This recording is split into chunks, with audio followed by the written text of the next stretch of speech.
petite entreprise installée ici depuis déjà 30 ans qui fabrique des maisons en rondins de bois. C'est un reportage d'Isabelle Rio et Pascal Épée.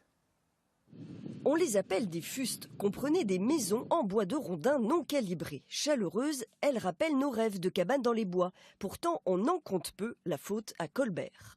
Colbert a fait la guerre contre les Anglais ou avec les Anglais, je ne sais pas comment il faut le dire.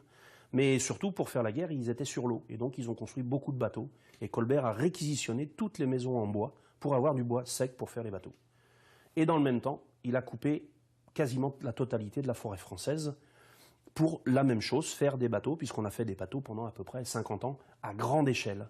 Donc, une fois que ça a été fait, il n'y avait plus de matières premières et plus de savoir-faire. Donc, on a construit des maisons en pierre. Paul Godineau a décidé de revenir aux sources. Et tout commence ici. Des Douglas arrivent des monts d'Ambazac pour un écorçage sous haute pression. Puis ils sont coupés avant de prendre provisoirement leur place en fonction du plan choisi, une place sur mesure. Là, je trace le rondin du dessous sur celui du dessus, de manière à reporter toutes les aspérités pour qu'il y ait une bonne étanchéité et que l'isolation de la maison soit le plus optimale possible.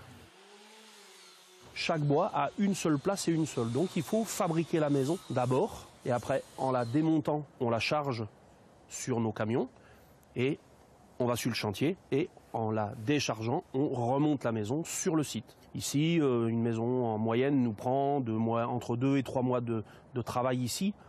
Sur le chantier, ça prend 3 jours. Charpentes, cloisons et planchers en font une construction peu gourmande en énergie. Pour une maison qui, elle, consommera moins de 50 kWh par mètre carré et par an. Voilà de retour dans les jardins de la mairie de